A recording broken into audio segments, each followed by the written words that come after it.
On t'a menti sur la hiérarchie de ton être. Depuis l'école, on t'a appris que le cerveau est le général et que le corps est le soldat, que l'esprit ordonne et que le corps obéit. C'est faux, ou plutôt, c'est incomplet, et c'est précisément pour ça que tu échoues à contrôler ton état. La vérité scientifique est plus dérangeante. Ton corps parle en premier, et ton cerveau écoute, toujours. Ton corps envoie des rapports constants à ton système nerveux, et ton cerveau les croit sur parole. Si ton dos est voûté, si tes épaules sont rentrées, si ton regard fuit, ton cerveau déduit « nous sommes en danger, nous sommes faibles, nous devons nous protéger ». Conséquence, il inonde ton sang de cortisol, l'hormone du stress.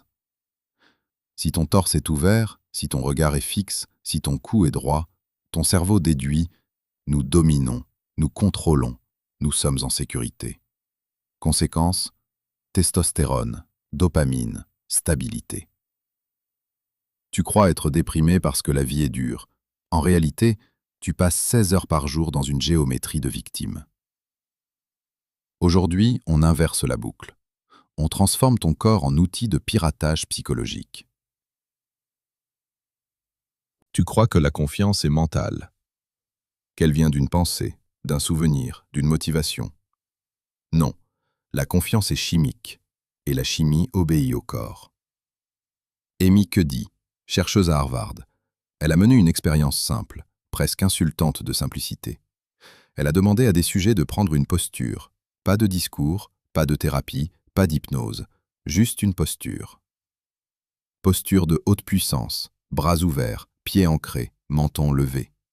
Certains ont même posé les pieds sur une table, occupation maximale de l'espace. Durée, 120 secondes, 2 minutes. Le résultat a été violent. Leur testostérone a bondi de 20%. Leur cortisol, l'hormone du stress, a chuté de 25% en 2 minutes, sans médicaments, sans affirmation positive. Ils ne faisaient que tenir une géométrie. En 2 minutes, leur sang est devenu plus audacieux, plus stable, plus dominant. Ils ont pris plus de risques. Ils ont parlé avec plus d'assurance. Ils ont toléré la pression. Chimiquement, ils étaient devenus des alphas. Maintenant, observe l'inverse. Posture de faible puissance, bras croisés, tête baissée, épaules rentrées. Résultat, cortisol en hausse, stress amplifié. Ils se sont auto-intoxiqués avec la drogue de la peur. Tu comprends? Tu peux fabriquer ton courage, ou fabriquer ton anxiété, juste avec l'angle de ta colonne vertébrale. La leçon du maître. Avant une négociation, avant un rendez-vous, avant un conflit, ne reste pas assis, ne reste pas recroquevillé. Va aux toilettes, va dans un couloir, va dans un endroit vide et prends la posture de la victoire. Bras en V, poitrine ouverte, respiration lente. Ou la posture Superman. Mains sur les hanches, pieds solides, regard horizontal. Tiens, 2 minutes, pas pour impressionner, pour informer ton système nerveux. Tu ne vas pas juste avoir l'air confiant. Ton sang va littéralement te donner l'audace d'un roi. Parlons de géométrie. Dans le règne animal, la règle est absolue. Le prédateur s'étend, la proie se contracte, toujours. Observe un lion, poitrine ouverte, mouvement large, occupation maximale de l'espace.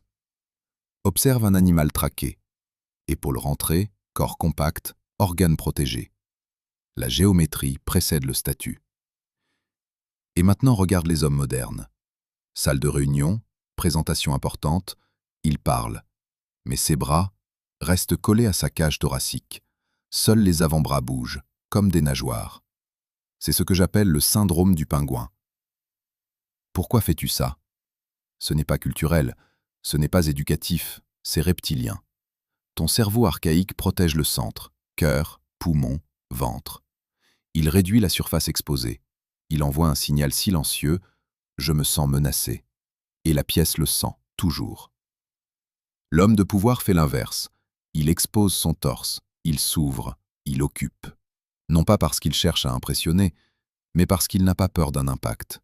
Il sait qu'il peut encaisser. Il pose ses bras sur les accoudoirs, il s'ancre, il prend de l'envergure. Voici la règle d'or. L'espace entre tes coudes et tes côtes mesure ton niveau d'autorité. Pas d'espace, zéro autorité, peur. Grand espace, autorité totale, territoire. La domination commence par des centimètres invisibles, par une distance subtile entre tes os. Ne sois jamais un pingouin, sois un aigle. Tout se joue avant même que tu ne sortes du lit. Avant ton café, avant ton téléphone, avant le monde. 40% des humains dorment en position fétale, recroquevillés, genoux contre la poitrine, épaules rentrées, tête protégée. C'est la posture de la détresse.